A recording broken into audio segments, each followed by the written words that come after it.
If the blood of goats and bulls, and the ashes of a heifer, sprinkling them that have been defiled, sanctify to the cleanness of the flesh, how much more shall the blood of the Anointed, who through the Aeonic Spirit offered himself without blemish to the God, cleanse your conscience from dead works, to serve the living God.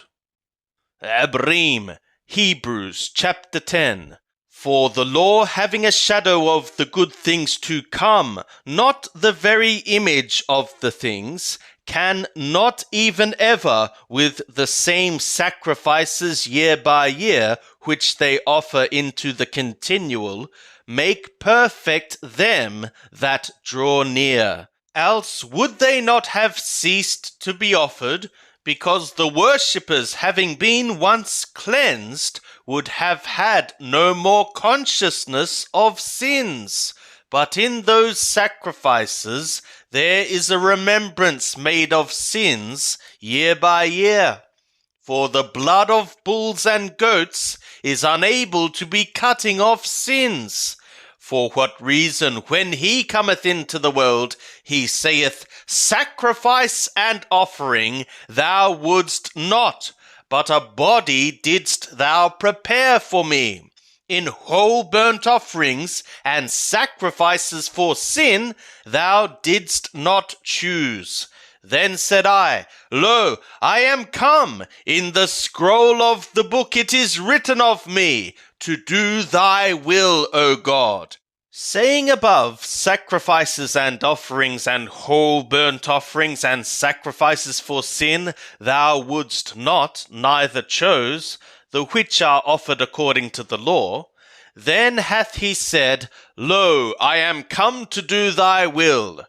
He taketh away the first, that he may establish the second, by which will we have been sanctified, through the offering of the body of Yeshua anointed once for all.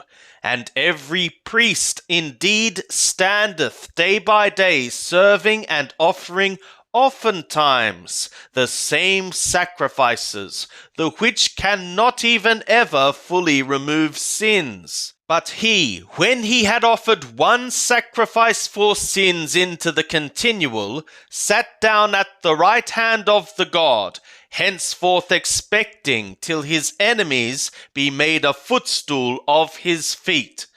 For by one offering he hath perfected into the continual the ones being sanctified. And the Holy Spirit is also bearing witness to us, for after he hath said, This is the covenant that I will make with them after those days, saith Lord Yahweh.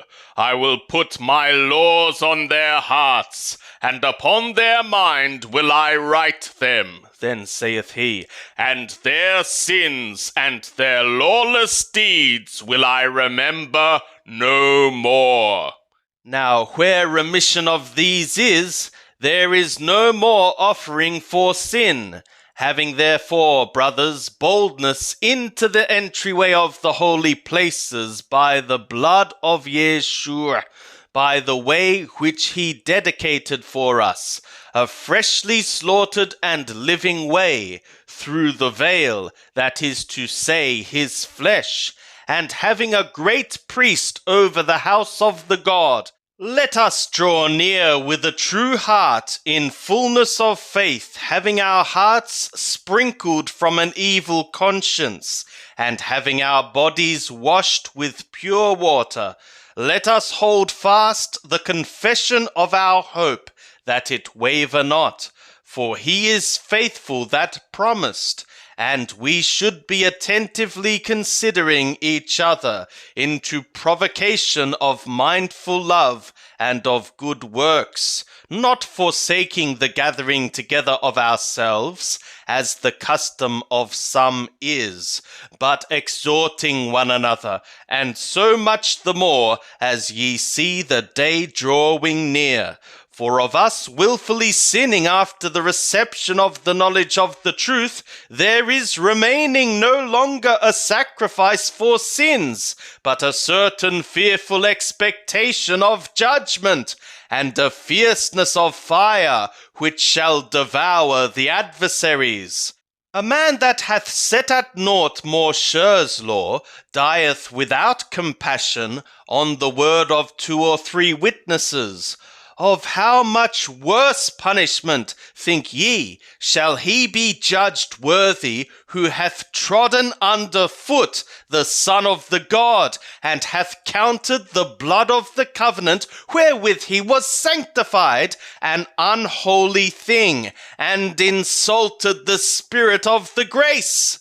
For we know him that said, Vengeance belongeth to me, I will recompense. And again, Lord Yahweh shall judge his people. It is a fearful thing to fall into the hands of the living God. But be ye reminding yourselves of the former days, in which after ye were enlightened, ye endured a great conflict of sufferings, partly being made a gazing stock, both by reproaches and afflictions, and partly becoming partakers with them that were thus used. For ye both had compassion on them that were in bonds, and took joyfully the spoiling of your possessions, knowing that ye have for yourselves a better possession, and an abiding one. Cast not away therefore your boldness, which hath great recompense of reward, for ye have need of hopeful perseverance, that, having done the will of the God, ye may receive the promise. For yet a very little while he that cometh shall come, and shall not tarry, but my righteous one shall live out of firm faithfulness, and if he withdraw himself, my soul is not having pleasure in him. But we are not of withdrawal into destruction, but of firm faithfulness into preservation of soul. Now firm faithfulness is assurance of things hoped for, a conviction of things not seen. For therein the elders had witness borne to them.